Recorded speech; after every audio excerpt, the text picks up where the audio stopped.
Okay, looks like we're recording. Okay, good morning. Thank you for joining us today for our first Cocoa with Carrie for the school year. The Cocoa with Carrie came from, I'm not a coffee drinker, so a lot of the times it's coffee or Java or something. So I call it Cocoa with Carrie, but you're welcome to drink whatever beverage you feel is perfect for this time of day. So welcome. I'm happy to have this opportunity to engage with our community and to answer questions. We started doing these Cocoa with Carries at the end of the year last year. And I had, maybe 10 questions per session that we did as we were wrapping up the school year last year. And then as I looked at questions last night and this morning that came in, I had at least 5 times that just for this one alone. So I totally fully acknowledge that I think parents and families have lots of questions. We'll do our best to answer all of them that were pre-submitted, and then we'll have some time if we have time before 10:45 to be able to answer any additional questions that come up as we discuss and ask questions. If you have questions relative to what we're talking about, I've tried to group the questions together so that we can kind of stay on themes. There were lots of similar questions that were submitted. So if you have any that come up as we're chatting, you're welcome to type them into the chat. And then at the end of each section, I'll try to pause and make sure that we answer any of those questions that are there.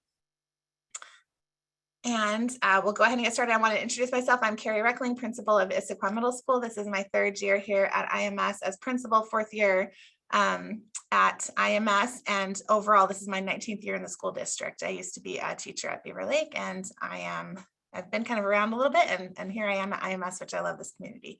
And then I'd also like to introduce Becky Mullvain. Do you want to introduce yourself, Becky, real quick? Sure, I'd be happy to. I'm Becky Mullvain, and I am an assistant principal here at Issaquah Middle School. And this is also my 3rd year being a Panther, so I'm excited for that. 3rd year in the district, and then before that, I was in another district, in the area. So glad to be here. Okay, so let's kind of work through our questions. We got a lot of different questions. Like I said, I do want to start. There was one question that was relative to a personnel question. So I just wanted to let you know we don't discuss those types of questions on this type of an event. So if you were the one that submitted that question, will you just reach out to me individually and we can chat about any questions you have that are personnel related. But let's go ahead and start with my first group were kind of the general questions that were submitted. So question number 1 was, and these aren't in any particular order. I just tried to kind of group them as we looked at all the questions that were submitted. But have you considered having these types of meetings after the traditional work day for working parents that cannot always attend in the middle of the day? I would say absolutely. Just a little bit of history as to where the Cocoa with Carrie came from is this stemmed from a partnership with PTSA that started last year that we started recording Q&A sessions at the PTSA evening meetings. And so it came from, hey, can we have some times during the day? Because not everyone can always go to the evening time. So just know the Cocoa with Carries will generally happen during the daytime. And then the PTSA meetings, there's always submit questions to Principal Reckling. And then I always pop on and they'll record those parts of the questions. And then we'll do a similar, they'll send out my responses there. So there are options for both daytime and evening. And it's just a partnership with IMS and PTSA that we have both of those options throughout the year. And so I have these scheduled. The Cocoa with Carries are once a month. The PTSA meetings are once a month as well, and you're welcome to attend both of those. And again, we'll do the recordings for both as they come out, and both have options for pre-submitted questions. Next question, what if my student will miss picture day on September 3rd? Is there a makeup day? And if so, do you know when? So yes, it's totally fine if your student misses picture day on the 3rd. We plan to have retakes on October 14th is when they're currently scheduled. So October 14th. There was a question about when will we get our schedules, and I submitted a video and an e-news out to the community, but just a reminder, we have Wednesday, the schedules were released as far as preliminary schedules go, so that students could see at least what courses they've been assigned at that point. And then today at 4, the full schedules will be released that has teacher names, class periods. So by 4 o'clock today, that will be available in family and student access. And then if there's any students that have challenges logging into that or trying to see that, just remember that on the first day of school, we do have physical schedules that we'll give to any kiddos that need them. We'll have a spot that they can come pick them up as they head to class for the first day. So we will have them as a backup, but they'll be released today. And our big ask this year is because we often spend many hours over the weekend as we reach into the first day of school. Balancing classes, still adjusting, trying to make sure that it's the best fit for everyone possible. And so we ask that even if you look tonight and you see your schedule, to please have your students double check on Monday evening before they come, so that they can see if there's been any updates, that they have the most current schedule. Okay. Do you have to be at school? So this one is relative to our web activity that we're going to have on Monday for our new 6th graders. And then we also have a 7th and 8th grade activity for new to IMS kiddos that would like to come to that event. And so the question was, do you need to be at school exactly at the starting time, either at 9 or 1:30, depending on the group, for the web orientations or the new to IMS orientations? And I would say our response is as close to start would be fantastic, because we do start those events on time. If you need to come late, we welcome you when you can come, and we'll help you find your place, but just try to be there on time, because that's when we'll start with the large groups of students. Next question, how do you request a school bus to pick you up and drop you off from school? So all of the transportation, busing, that type of thing is handled through our district transportation department. So their phone number is 425-837-6333. And you can also go to the district website and just type in transportation, and you'll find their full page that has links to be able to check to see what your bus route is, all those things. And also will let you know if you're eligible for a bus, because I believe it's if you're within 1 mile of the school, buses don't run those routes. You would be a walking student, or families can pick them up and drop them off if they would prefer to do that instead of walking. So best place to contact for sure to make sure if you have a bus or not would be to reach out to transportation and check that e-link that shows you your route. All right, and then our next question is, well, students need locks for gym and music. And then this is relative. We did have quite a few lockers questions that I do have a separate locker section down below as well. But I did want to let you know that, so while general building lockers are not used this year because we're trying to limit congregation of students in the hallways during passing times, just to be able to limit exposure to others. So we're just having them carry everything with them on their backpacks, going class to class. That being said, if you have a musical instrument, you will still have a music locker in your music room if needed. So you can take your instrument straight to music in the morning, drop it off, and then go to your first class for the day. And locks for those are provided by Dr. Eisenhower or Mr. Shoemaker if you need them. And then for PE, all PE students will be assigned a locker, like a lock to go on their locker. So we provide the locks, we provide the lockers if you need those for those situations. And I think we'll talk a little bit more about lockers. And then also there was another one, since general lockers will not be used, when will the students be given textbooks to take home? So part of what we're doing this year is, as the one-to-one pilot, is we will have in-class sets of textbooks for students to access while they're there. And then if needed, they can check, as long as we have them, we'll be able to check them out for students to keep at home. But there is not an expectation for students to carry textbooks back and forth throughout the day in their backpacks. They should have their laptop, just their general school supplies, lunch if they want to bring a lunch instead of accessing the free lunch. And just because we want to save their backs, and that's a lot to carry. So we're going to be trying to access as much as possible the digital textbooks that are accessible through ClassLink, and then just as needed for individual situations, you can access the hard copies if that's a preference as well. So more to come on textbooks as we get back to school, and your teachers will share more with you relative to the classes. Okay, let's see other questions relative to those general questions in the chat. There's a question about, can students ride buses home with friends? That is a wonderful question, I think. And I'm going to have to pause and find back and get some more information, because we paused bus passes in the spring where you couldn't ride home with friends. So let me get some clarification, and we'll send that out, because I'm not sure that is starting back up yet, where you can, as long as there's open space, you could ride with a friend. And just because we're trying to follow COVID procedures and keep things as spaced out as possible, that I don't know that that's ready yet. So I will add that to my list of to find out, and I'll share that out. I'm gonna make a note as we chat. Okay. I think I'll jump down. Let me find my other locker section. We had a lot of other locker and PE questions, so I'll jump into that section next. So we have a student relative to orchestra, and I mentioned this, but if your student is in orchestra or band and they have an instrument, just remember that they have full permission, even though we say come and go straight to homeroom. Students with instruments can go straight to music class, drop off their instrument, and then go to their homeroom class. We had a couple of questions about how long, this may have been from a student, but they said, how long will PE be since we have to change into our PE uniforms? Changing into PE is all part of our class. So it's depending on the day, it's 45 to 50 minutes long. So if you're a 7th or 8th grader, and we'll talk a little bit more about 6th graders as we go through, but 7th or 8th grade, it's built into your class. You go into the locker room, you usually have 5 minutes to change, and then you go out and do your warm-ups and have your activity. And then you have, again, designated time within the class period to change.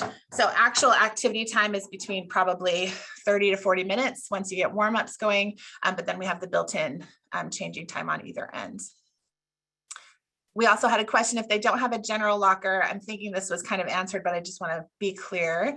But do students have to bring their PE clothes every single day with them? So I would say no. If you're in PE, we still have the, we encourage all students to bring them, use the lockers throughout the week, and take them home every Friday to wash them over the weekend. But they don't need to bring them back and forth every day. We'll have the lockers you can access there.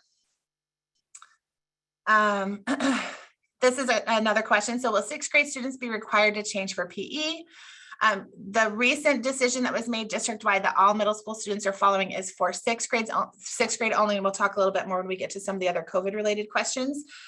We are doing what we can to try to help keep 6th graders just with 6th graders so that as they move throughout the building, because they are our largest unvaccinated group. And so for now, to be able to limit close contact times, we are not having 6th graders change for PE as we start the year. Time will go throughout the year and we'll kind of readjust. So if you purchased PE clothing and equipment, know that we will likely begin using it at some point. That's our hope. But for now, we're going to just to start out safe. We'll have them not change, participate in PE. They won't be warming up with the 7th and 8th grade classes. They'll have their own space that they go to, and they'll do their own class just with their 6th grade class. So we're just trying to keep cohorted groups as much as possible. So if you have your PE uniforms and they've already Sharpied their names on them, tell them it's fine. We'll keep them. They can continue to, we're hoping we'll be able to have them use them later in the year. If there's anyone that would like to have a refund until we make that decision, that's totally fine. You can work with our bookkeeper and we can refund you, or they can save it for next year. And if anyway, just depending, because we don't know what's going to happen, you can always swap sizes out if things change. We know that middle schoolers grow quite a bit. So, so just reach out to us if you have any questions about the PE uniforms. Okay. That is most of the lockers and the PE questions. So let me see. Okay, we have a question about how will students play instruments safely with space, especially unvaccinated 6th graders? So what we're doing is we're following all of our COVID mitigation strategies, but specifically for our musical programs, we have either, for choir, we have special 3-ply masks, and then we have additional space in that room that they're spaced out as much as possible so they can participate safely. And then for our band classes, we have what are called, is it bell covers? And they have special covers that they can wear. And we've got like, I wish there's a better term, like puppy pads on the ground that catch the saliva. Like we have all these things in place to help make sure that there's not any contamination. So we're just doing the best that we can, and we're spacing them out as much as we can and playing in breaks and chunks. Is there anything else you would add to that, Becky, that I missed as far as our band classes? No, just that we are following the guidelines for K through 12 schools, and we are just excited to have students come back in the music program. Yeah, absolutely. And I'm deferring to Becky a lot on our COVID questions. She's officially our COVID supervisor for Issaquah Middle School, and I'm the backup. So she lives, breathes everything relative to COVID. So she's always my go-to. And then and so I often just kind of touch base with her about the specifics. So thank you for that, Ms. Mullvain. So yes, so there's another question relative to the PE lockers. Yes, 6th graders will still have PE lockers assigned to them. Oh, actually, no, I don't think we are at the start. So if they would like to bring, sorry, I kind of misspoke there. They should just wear whatever shoes they want to wear for PE for that day, and we will be flexible. So we would be, of course, encourage like students not to wear flip-flops and sandals if they have PE for the trimester, because they're not changing. If they have room in their backpacks and they have like tennis shoes they would like to put on, that's totally fine. But at the start, we're not having them access the locker rooms at all because of that closed space. And so they would just have it in their backpacks or just wear what they are currently wearing to participate in PE for the day. So that could change later as we kind of learn and grow and see how this is going this year, and the guidelines and recommendations change. But for now, that's what we're doing. Okay, looks like most questions have been answered relative to lockers.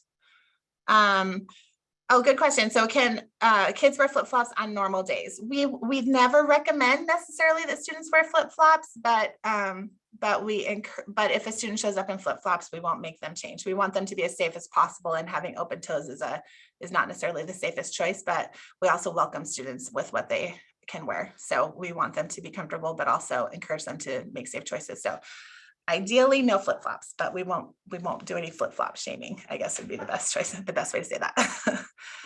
Okay, how about let's move into let's go to the COVID, a lot of the COVID questions that we got for this next section.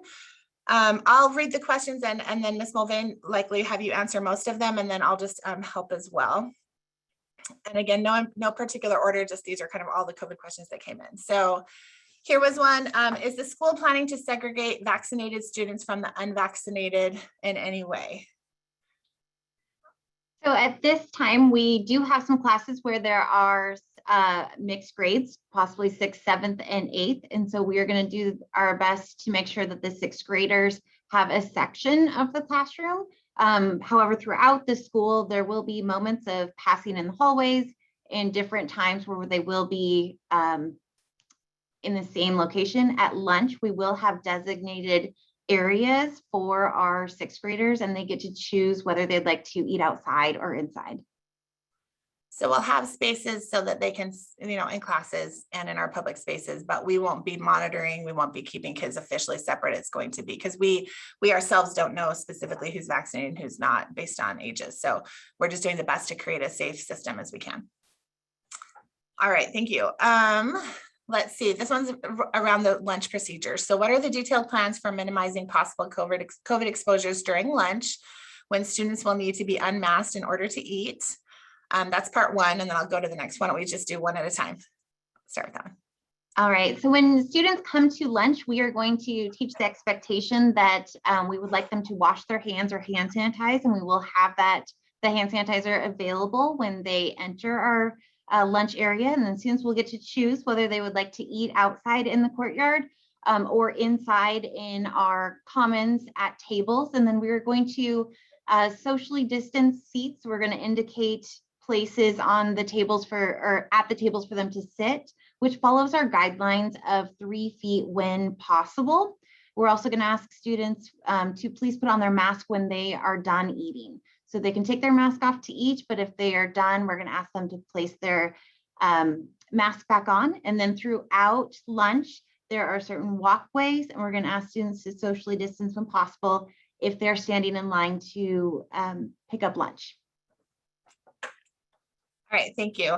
And relative to, I saw a question just come in as far as is the courtyard covered. So one, I really actually love this. We've got some really great picnic tables that are pretty heavy duty that will kind of extend our eating space outdoors permanently, not just during COVID, but we have more seats, I would say, outside than we even have inside at this point. And it looks like a food court garden out there we have a ton of, while it's not fully covered, like with a built-in structure, we have all of those canopies with weights over as many tables as we can. So we have tons, we've increased the outdoor space. There's lots of space for kids to sit on kind of some benches if they like. So on nicer days, there will be pretty much everyone will be able to eat outside should they choose to. There's just so much space out there. As it starts to get rainy and windy, there will be a few more limited options just because kids won't want to sit in the rain. But again, we're asking families as much as possible to encourage students to dress warmly, especially on rainy days, so they can eat outside if they would like to. And we have many covered options. So we've tried to be as creative as possible to have that happen. Okay, there was another question in that one. Will families be notified if their student was sitting near another student during lunch who later test positive for COVID? And what is the specific definition for close contact during lunch since students will not be masked? Great questions. So in terms of close contact, so yes, with close contact, we are going to be doing some contact tracing and trying to figure out if a student does test positive, where they have been located. So we will be doing that. But in terms of what a close contact is, the Washington Department of Health has made some changes to the definition of a close contact for K through 12 students. So as students may not be considered a close contact if they are wearing their mask, which we're requiring everyone to do, and maintaining the new physical distancing guidelines of 3 feet from one another to the degree possible. So with that definition, yes, if there is a positive case, then we will be doing some contact tracing, but the 3 feet when possible is something that we are doing throughout school. Okay, thank you. And we did a lot of this in the spring as well. We are ready to contact trace as soon as we need to, and we take it very seriously. We do the best that we can. So we'll be reaching out as we have situations like that arise. Okay, I think we've touched base on this a little bit, but what will lunch look like? Will 6th graders be together? So just a reminder, we'll have 6th grade areas for them, both indoors and outdoors, that they can choose to sit at. The way that our lunches are set up, we have 2 lunches. We have our first lunch is 6th graders and a part of 7th grade. And then our second lunch is part of the 7th grade and 8th graders. And so the majority of the kiddos at that first lunch will be 6th graders. So we'll actually have like a designated 7th grade section, and then 6th graders can sit in all of the other areas. As we're trying to find space for that smaller group of 7th graders. So we'll do our best to keep 6th graders together. The one just thing is, this is why we're always following our COVID mitigation procedures, is just to make sure that students socially distance as much as possible, because we are still having we don't have separate kitchens. We still have them all line up and go through to get food if they're picking up food. And so that's why it's really important that we're just asking them always to follow our mitigation procedures throughout the day. And Principal Reckling, just adding on to that, when we talk about our COVID mitigation procedures, on our website, on our school website, we have our COVID safety handbook, and it will be coming out in the e-news today as well. So if you'd like additional information, start there. And then if you have questions, please reach out. Thank you. So there's a question about unvaccinated or immunocompromised students. If they have outdoor eating priority, students will have the choice about whether they would like to eat outdoors or indoors. So truly, if there's any kiddo that has any questions, or they're not sure where to eat, just encourage them to find an adult in the lunchroom, in the commons area, or indoors or outdoors, and we can help them find a space where they feel most comfortable.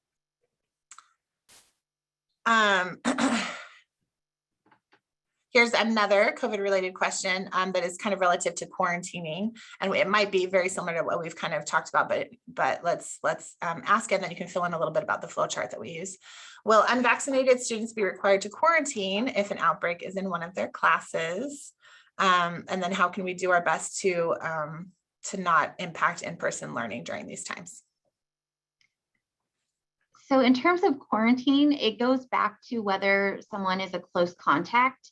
And so what happens is we will be asking students questions if they, and families, we'll be reaching out to families, I should say, and about the student in terms of questions. If there is a suspected case or positive case, we'll be doing the contact tracing, and then there potentially could be some quarantining. So what we do is we follow the King County Public Health. They have a flow chart that says what certain symptoms are, and then their recommendation. And so we use that, and we will be working closely with King County Public Health on specific cases. So if there is a possibility of quarantine, we will be talking to the family, and so we will be communicating what that looks like for how long, based on the information that we have.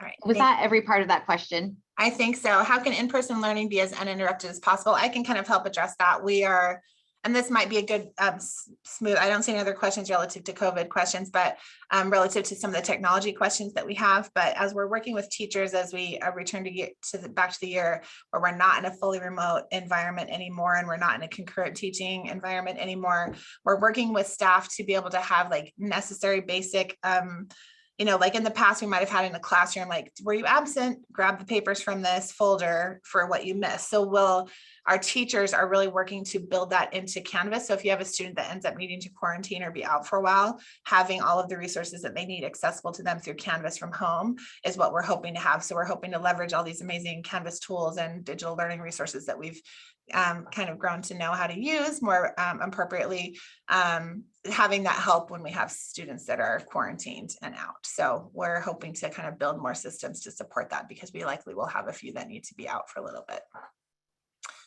All right, let's, I just had a question pop up, so I'll answer that one and then we'll transition to technology. But there's a question about if students can carry medication like Tylenol. That's a great question. Part of all of this is covered in our student handbook, which is part of what we cover with students during our first few days of school. We have what's called Panther Camp for the first 4 days of school, where we kind of go over all the school-wide expectations. We teach them everything about the handbook, how to be a Panther, how to follow the IMS way, how to move throughout the building safely, all of our COVID plans. So we're going in pieces to do that. But part of that medication piece is listed in our student handbook. But in IMS, and it's district-wide, is that students are not to self-carry any medication at all. If you would like to have something like Tylenol or ibuprofen available for your students, that all goes through our nurse's office, and they keep it in there for them. And so if they would like to, if they need to access it, then they can go to the nurse's health room, and we have this signed permission available to access. So students should not be carrying any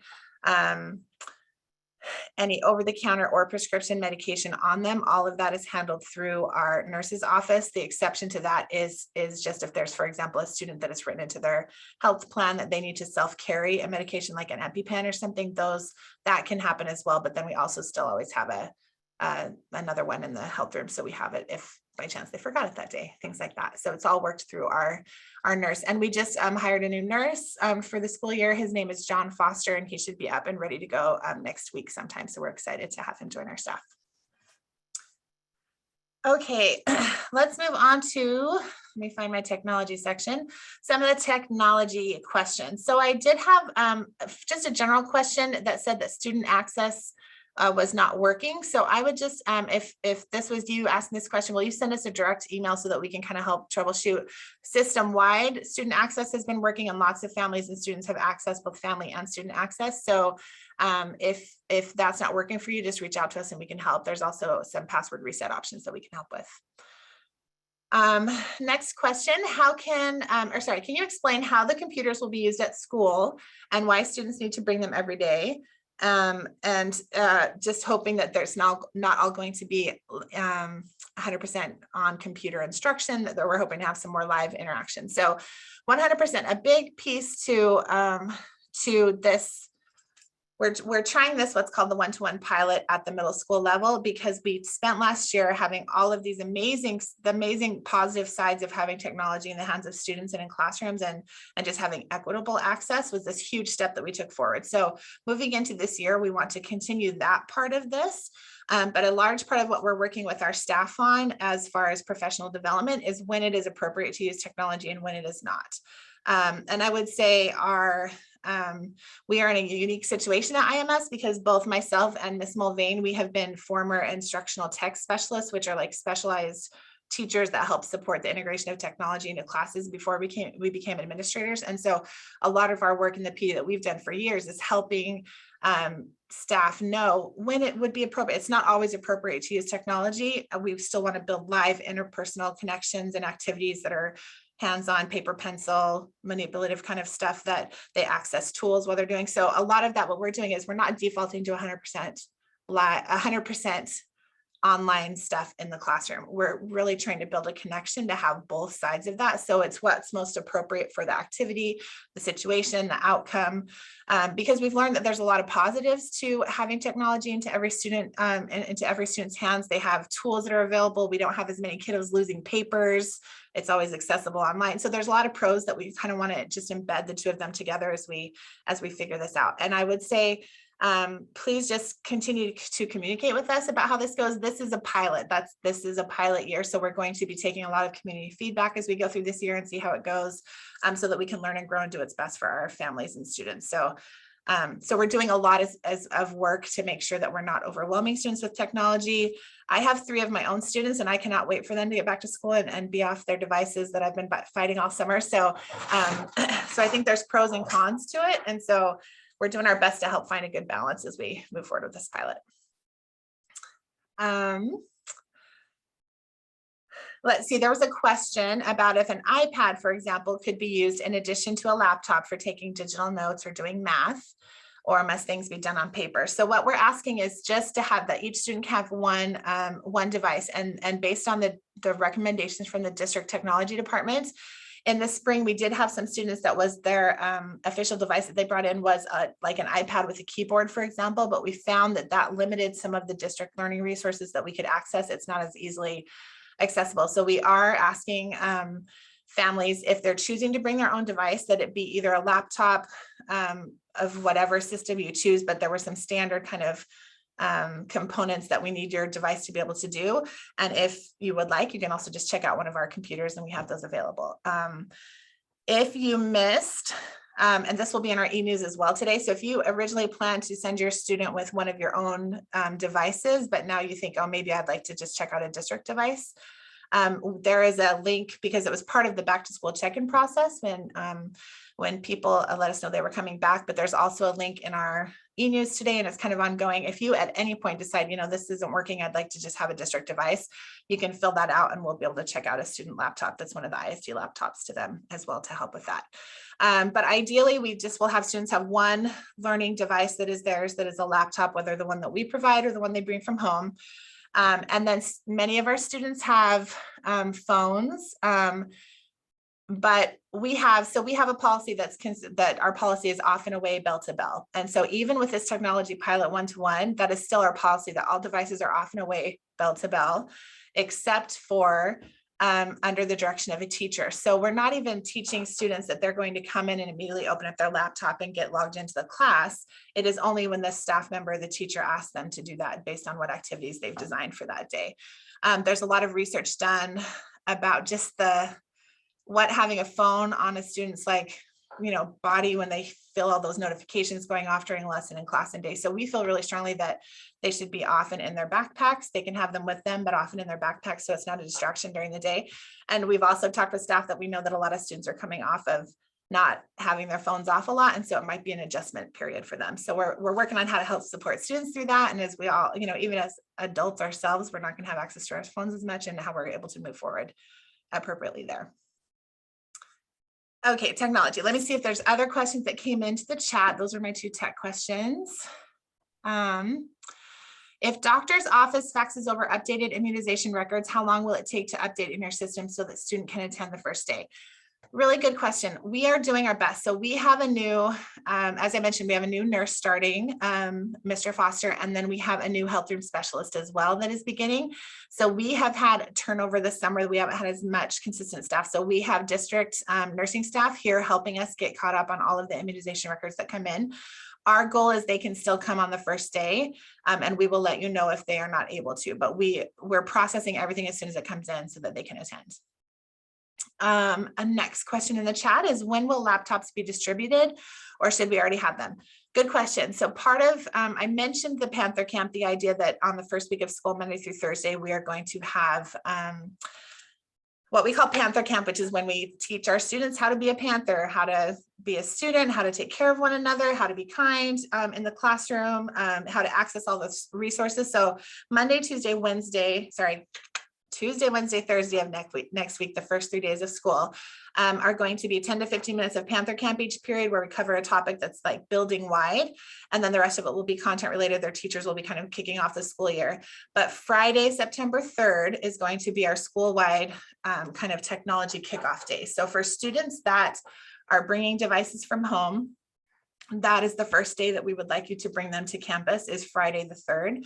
For students that are checking out an ISD laptop, we will have those for them that day in their homeroom class. And so they don't need to come early to pick them up. We'll have them in the classrooms for them to pick up that day. And then on that day, we have activities that we're doing school-wide in every class period to help students get logged on, help them log into Canvas, explore a little bit how to access their classes, how to access Office 365 and email. So all those pieces of the technology, that's an essential part of what we do as learners in our community. We're teaching them how to do that day, and it's going to be like a supported, everybody kind of kicks off together and we get there. So bring your own tech from home that day or pick up your ISD tech in class that day.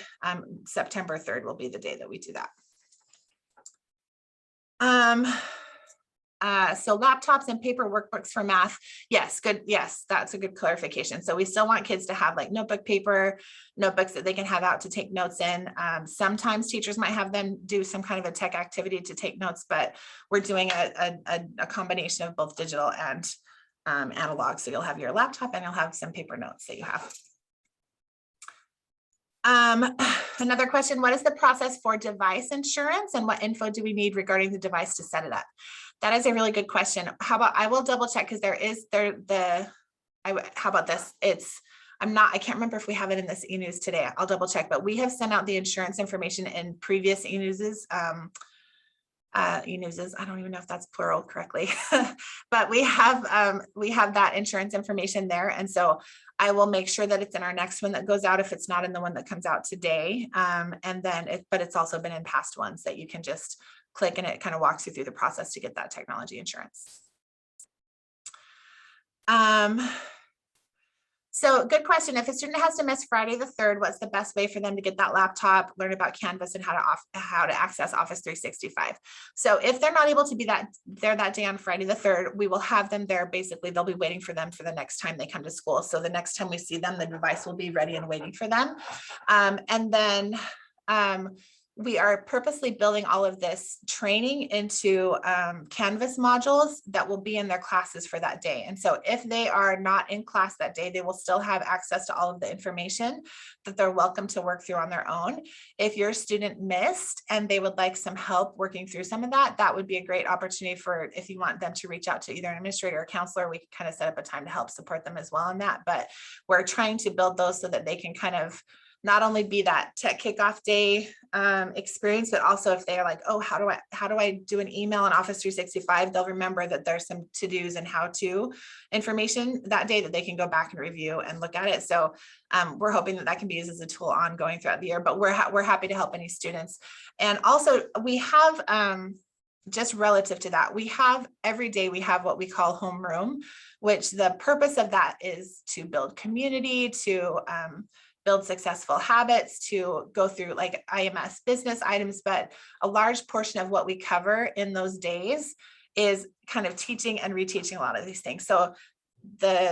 So the only time they're going to hear about Canvas is not just on that Friday the 3rd. We're going to be reteaching and giving them lots of times to practice over and over again on kind of all of the skills. So every couple of months we'll say like, hey, do you remember how to organize your OneDrive folder so you know where your files are? And we'll go back in and give them time to explore and update. So we try to do a lot of reteaching throughout the time. So there's lots of opportunities. Just reach out to us if you feel like your student needs some extra support, and we're happy to connect. And Carrie, I just want to jump in because there's a question that kind of fits right with what you're talking about. Okay.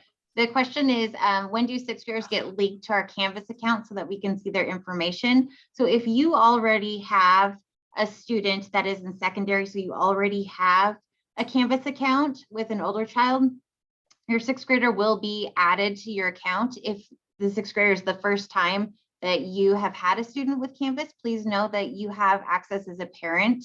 And on our district website, there is information on Canvas and a whole parent little video and how to. And sorry, Carrie, I didn't mean to jump in. Go ahead and add to that. No, that sounds wonderful. Yes, 100%. I was looking, there was another question about specifics. Sorry, I missed this part, but specifics relative to the computer type for the pricing insurance. And so we do, we have a couple of different models that we're checking out to students. So you're welcome to wait till it comes home if you'd like, or I can find out the specific models. And I think there's 2 different models that we'll have for students, and we can send that out as well. And then you'll just have to verify which model your student has been assigned. So I will make a note to get the specifics. I know they're Dell, but there's a couple of different versions of the laptops that we have.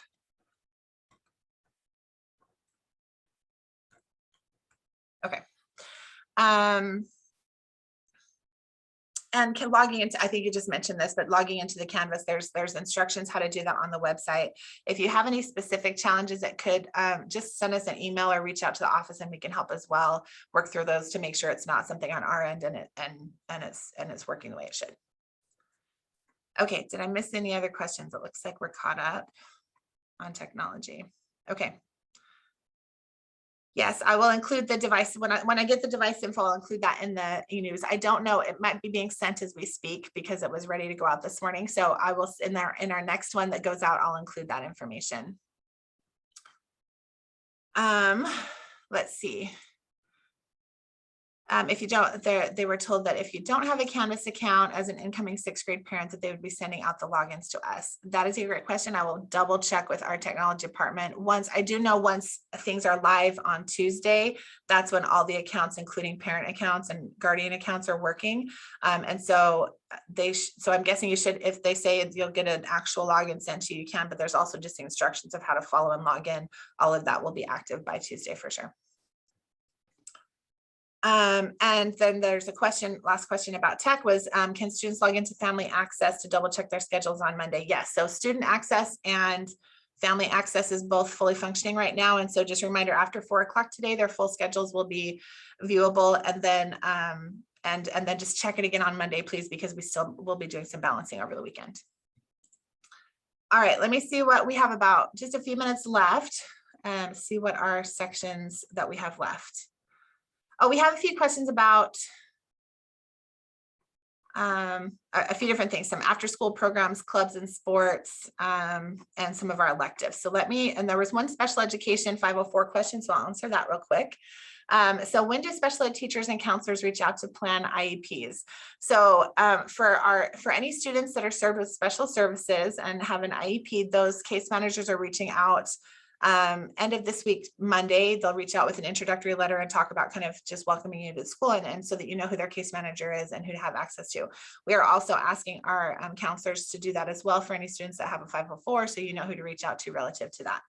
And then as far as students that are served with special services, there's lots of information that will come out this year to help. We have some additional processes that we're working to support students and families with. And so all of that will come from case managers. Lots of information will come and you'll have lots of communication from them.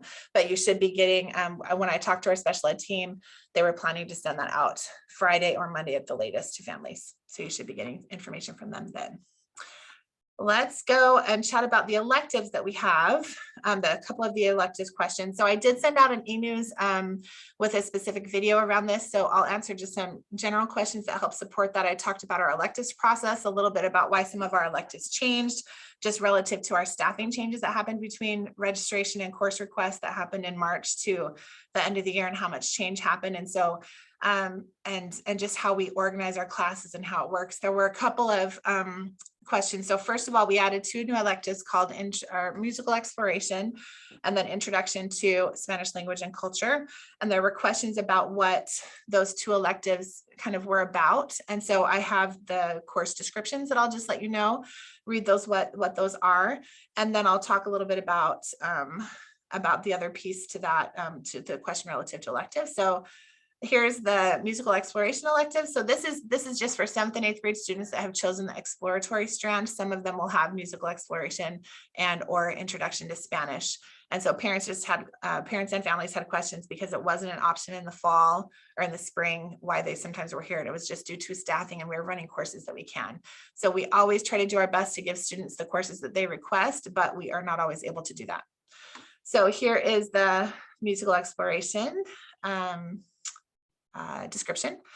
What comes to mind when you hear the word music? In this course, you'll learn about the elements of sound, how music affects our lives, elements of music like rhythm, pitch, and harmony, different musical genres and performance practices, singing in your voice, various instruments, music editing and arranging, and being able to identify and explain what you like about certain types of music. That's the musical exploration class. And then for the introduction to Spanish class, this fun and interactive course for middle school students is filled with introductory language and culture activities to introduce students to communities and communication in the Spanish language. Students should expect to be actively engaged in becoming familiar with common vocab terms and phrases, participate in simple conversations, and respond appropriately to basic conversational prompts, and experience cultural perspectives of various Spanish-speaking countries. So it's kind of an intro for students that may want to think about if they want to take actual Spanish 1 in their 8th grade year, or once they get to high school as 9th graders.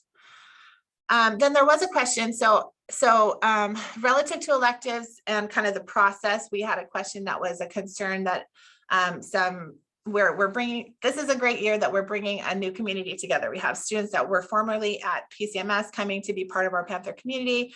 We lost some of our Panthers to go to Cougar Mountain. So it's kind of being a reshuffle, and we're taking a lot of time this year to rebuild our community. But there was a question that someone asked about electives and how that fell. That there was a concern that IMS students that had been IMS students were able to get electives they had chosen, while PCMS students were not. And so I just want to be 100% clear. We have that is not how we roll at IMS. 100%. We want every student to have the best possible experience, and the assigning of electives is a very complex process where we take all of the information that you have given us as far as what your courses are. We plug it into our computer program, Skyward, and then the computer shuffles everyone together. There's no differentiation between PCMS and IMS. They shuffle them all together, and based on all of the different courses that they've selected, create schedules that work the best for them. And then what we do is we go in and balance, and we schedule and change and see what we can do. So there's no, I just want to make sure that's clear. There's no preferential treatment happening for anyone. That is not what we believe in as educators. We are here as an IMS community welcoming all students. So if it appears that some IMS students have electives that they chose while some PCMS students don't, I 100% guarantee there are some PCMS students that have all of the electives they chose, and there are some that IMS students that don't. I just want to make sure that's clear. Our system is automated, and then we go in and try to do the best we can to clean it up. And that's what we do in these hours and hours and hours as we're getting ready for school, is to help tweak those and try to make those as great as possible for everyone. So yes, so that's part of that question. And I'm sorry, we're over time. Let me see. Let's go real quick to our, we had a few different questions about sports clubs, musicals, that kind of stuff. So we'll answer those questions and then we'll wrap up. So here, if my daughter wants to play volleyball, do I sign her up for both the team and rec, since we don't know if she will make the team? Ms. Mullvain, do you mind answering that? Sure, I would go ahead and I would have her sign up for volleyball if she's going to try out. If you just think intramural, go ahead and just do intramural. But if you're going to have her try out, or if she would like to try out, then I would do just the regular volleyball. And then if she ends up doing intramural, then we can switch that. But just start with volleyball. And while I'm on sports, sports starts September 7th. We have cross country, softball, and volleyball is our 3 there. And our office staff will be reaching out soon if in final forms you selected more than one sport. So they'll talk to you about choosing. Our intramural volleyball, which is only 2 days instead of 4 days, will start the week of September 20th. So more information will be coming out soon. But please register in final forms if your student's interested. We'd love to have them come out for sports. Okay, thank you. And can you say those dates one more time when sports are starting? Sorry. Yeah, so fall sports, our 3 big sports are cross country, softball, and volleyball, and they start September 7th. We have intramural volleyball, which starts the week of September 20th. Perfect. Okay, thank you. All right, next question. Will there be a fall play and/or spring musical? If yes, do we know what those shows will be? We do not know what the shows will be yet. We are currently for sure planning a spring musical. We just don't know how that will look yet. I'm not opposed to a fall play, but I think we just want to kind of get school started before we make that decision and see how it could work. So possibly fall, for sure spring. We're just trying to see how we can make those work. So more information to come. There was a question about if students are able to participate in the play and a musical, or a play or musical and a sport. So I think it depends. Ooh, I'm losing my speaking skills here. But if your student wants to participate in the musical, they may not be able to participate in the sport if it's happening during that same season. So we'll ask students to make a choice, because the musical is a pretty big commitment and has lots of practices like you would if you were doing a sport. So we're not able to have students do both, but you can choose to either do the sport that season or do the play and have that happen then. But you could also do the musical and do other sports seasons during other times of the year as well. And then we did have quite a few questions about Robotics Club. We would love to have a Robotics Club. All of our clubs are student driven. We were getting ready to have a Robotics Club, setting it up for last school year, and then everything went to remote and so we're ready to do that again. We just need students that are interested so that we can start our club process. Do you want to touch base on our club process real quick, Ms. Mullvain? Yeah, so we will be sharing information with the whole school. So all of the students about clubs will talk about how you get started in a club, some different clubs that we've had in the past, and give students that information. But essentially what they do is there is a form that they will get. And if they're interested in a club, then they just need to gather some students, and they can also, and then they can talk to the ASB advisors for help in that situation if they would like some help finding other students who are interested. And then it just goes through the process in ASB, which is our student leadership, discusses it and potentially could approve the club. So it's student-led or student-driven, and then it's led by a staff advisor. But we're excited. We would love to have robotics. We think that's a great club. Mm-hmm. And so they'll be getting lots of information. And then this is a great thing as you look at your students' homeroom courses. Once you have Canvas access, you can see all of the information that we're sharing with them. And so that would be, we also have information about clubs. Once we have them kind of established, will be on our school website as well. And we'll include that in e-news also. A couple of questions that popped up. There was a question, are private changing areas in the locker room for students? Are there private changing areas if needed? Yes, we do have private stalls if there are students that would prefer to change in the stalls.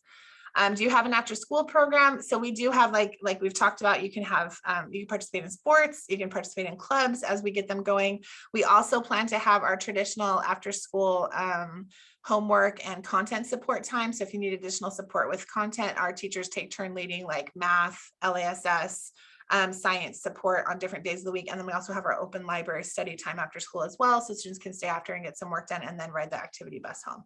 So those are all open.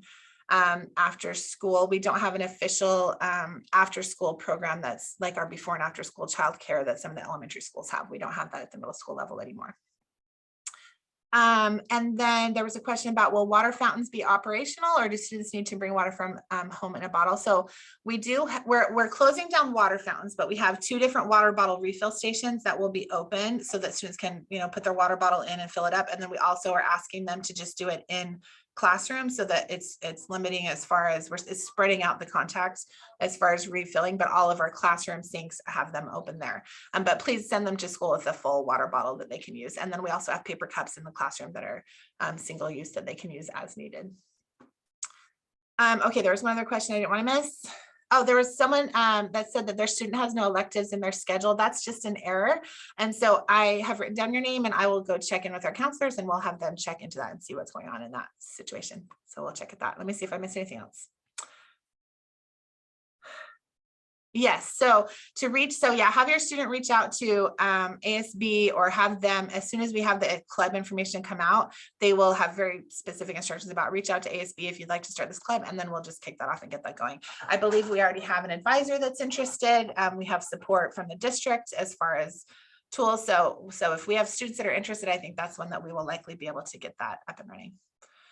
Okay, sorry, we went over about 10 minutes. But thank you so much for coming. If there's any questions that you had that didn't get covered here, please reach out to us. We're happy to help support with some of our questions. We hope you know how much we are excited to have students back. We are doing this as safely as we possibly can, but I can't tell you how happy we are that we get to have students again in the building. And we are talking so much as a staff about how we rebuild community. We help them feel like they're a part of being an IMS Panther.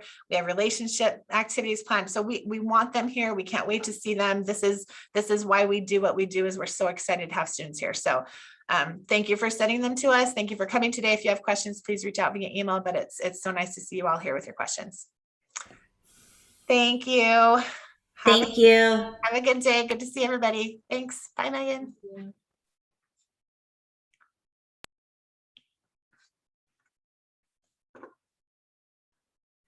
All right, I'm going to stop the recording. Thanks, everybody.